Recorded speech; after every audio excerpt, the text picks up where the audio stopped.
आज हम लोग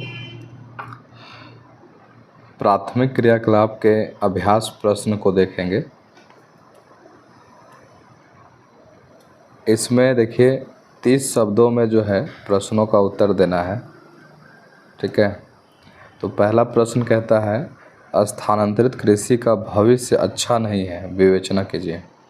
ठीक है, स्थानांतरित कृषि का भविष्य अच्छा नहीं है, इसकी विवेचना कीजिए।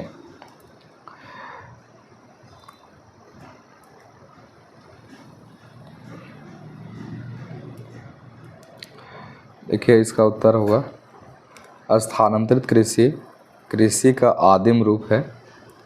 इसके अंतर्गत वनों को जलाकर भूमि कृषि के लिए तैयार की जाती है।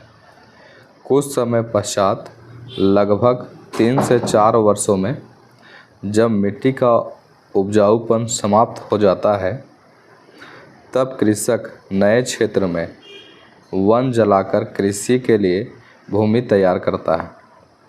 इसमें पुराने तरीकों से और पुराने औजार से कृषि की जाती है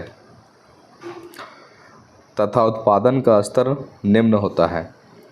आज के वैज्ञानिक युग में नई तकनीक से उत्पादन का स्तर बढ़ाया जा सकता है। इस प्रकार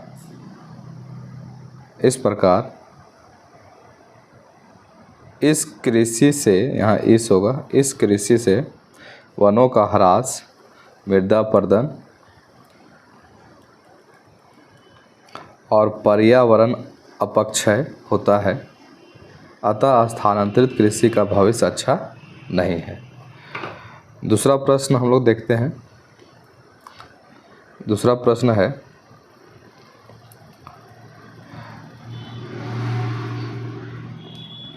बाजारीय सब्जी कृषि नगरीय क्षेत्रों के समीप ही क्यों की जाती है। ठीक है, इसको भी 30 शब्दों में आपको लिखना है। बाजार तथा उद्यान कृषि, जिसमें सब्जी, फल और फूलों की फसलें नगरीय बाजार के लिए होती हैं, क्योंकि यहाँ यातायात के साधन विकसित होती हैं। साथ ही साथ नगरीय क्षेत्रों में अधिक आय वाले उपभोक्ता होते हैं जहाँ ताज़े सब्जी, फल और फूलों की मांग अधिक होती है। ठीक है, तो ये दूसरा प्रश्न था।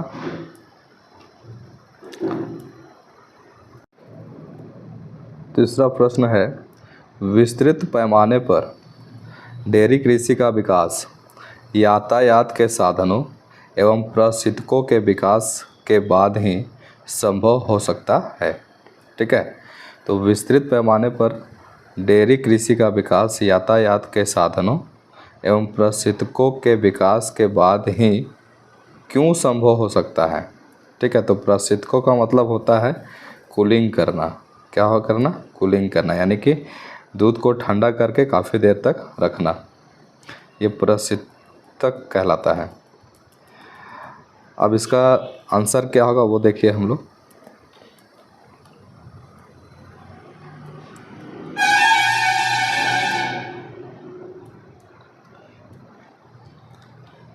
डेयरी कृषि एक श्रम आधारित उद्योग है। इसमें वर्ष में कोई भी समय खाली नहीं होता है। यह मुख्य रूप से नगरीय तथा औद्योगिक केंद्रों के समीप की जाती है। ठीक है, तो डेयरी कृषि जो है नगरीय और औद्योगिक केंद्रों के समीप की जाती है। यहाँ पर ताज़ा दूध के लिए बाजार समीप होता है तथा दुग्ध उत्पाद के लिए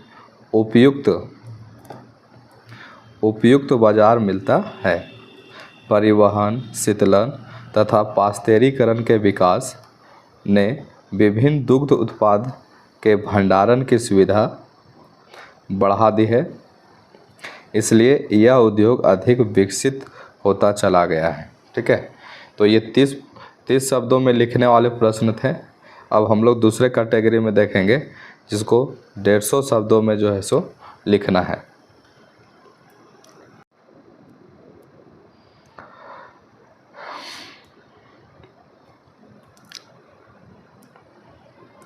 देखिए, आपका ये दीर्घ उत्तरणीय प्रश्न है जिसको 150 शब्दों में लिखना है। प्रश्न है, चलवासी पशुचारण और वाणिज्य पशुधन पालन में अंतर कीजिए। ठीक है, तो दोनों में अंतर करके आपको बताना है।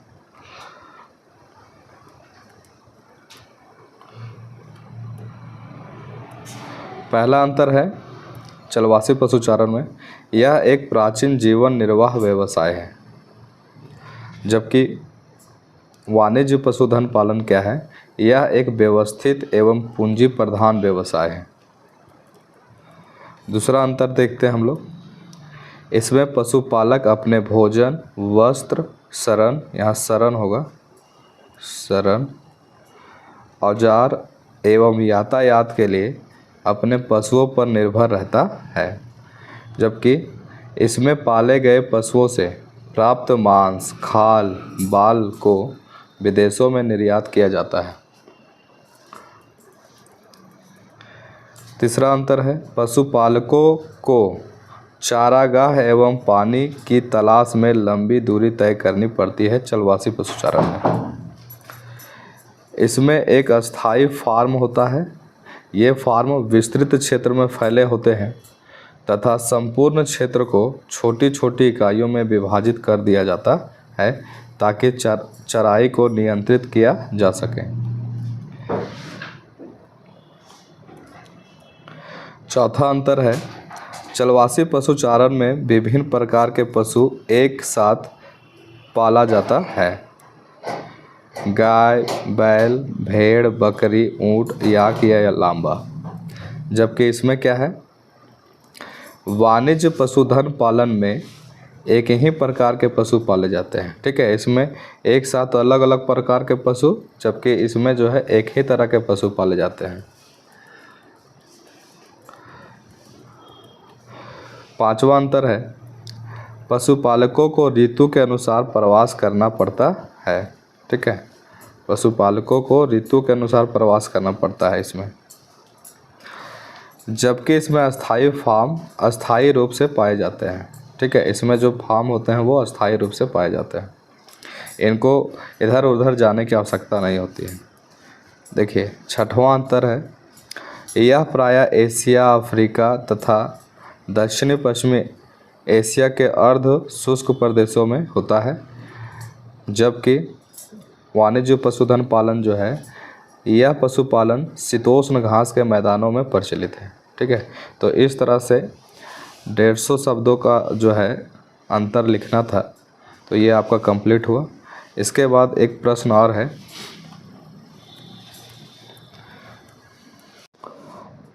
ये दूसरा जो प्रश्न है 150 शब्दों वाला, वो कहता है,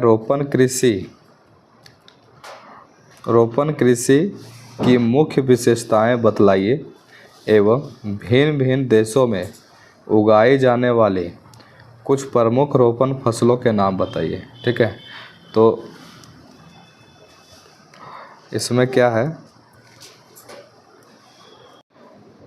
इसमें आप देख सकते हैं कि रोपण कृषि की विशेषता भी बताना है और अलग अलग देशों में कौन कौन सी फसलें उगाई जाती हैं उसको भी बताना है। तो सबसे पहले जो है रोपण कृषि देख लीजिए। रोपण कृषि के बारे में, रोपण कृषि एक लाभोन्मुख उत्पादन प्रणाली है। यूरोपीय उपनिवेशों ने उष्णकटिबंधीय क्षेत्रों में इस प्रकार इस कृषि प्रणाली का विकास किया है।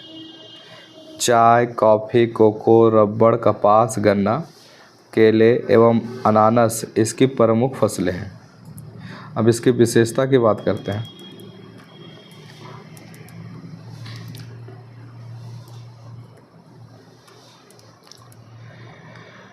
इसकी विशेषताएं बहुत सारी हैं, उसमें से पहला विशेषता है, रोपण कृषि एक फसली कृषि है जिसमें किसी एक फसल के उत्पादन पर ही ध्यान केंद्रित किया जाता है। दूसरा है, इस कृषि क्षेत्र का आकार बहुत विस्तृत होता है। ठीक है, इसमें जो खेत होते हैं वो काफ़ी बड़े होते हैं। इस कृषि में अधिक पूंजी निवेश, उच्च प्रबंध एवं तकनीकी आधार एवं वैज्ञानिक विधियों का प्रयोग किया जाता है। इसमें बागान एवं बाजार विकसित यातायात द्वारा जुड़े रहते हैं। नेक्स्ट विशेषता है, इसमें काम करने वाले श्रमिक सस्ते मिल जाते हैं। ठीक है, यह होते हैं।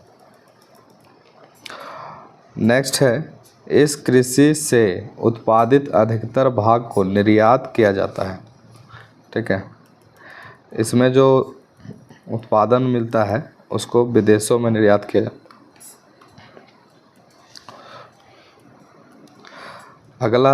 अगला विशेषता है 7वां, फ्रांसीसियों ने अफ्रीका में कॉफ़ी एवं कोकोआ के पौधे लगाए थे। ब्रिटेन वासियों ने भारत एवं श्रीलंका में चाय के बागान विकसित किए थे। स्पेन एवं अमेरिकी वासियों ने फिलीपाइंस में नारियल एवं गन्ने का बागान लगाए। ठीक है, तो इस तरह से जो है जितने भी अभ्यास प्रश्न थे बुक में उसको हमने कंप्लीट किया है। आप लोग इसका नोट्स बना लीजिए।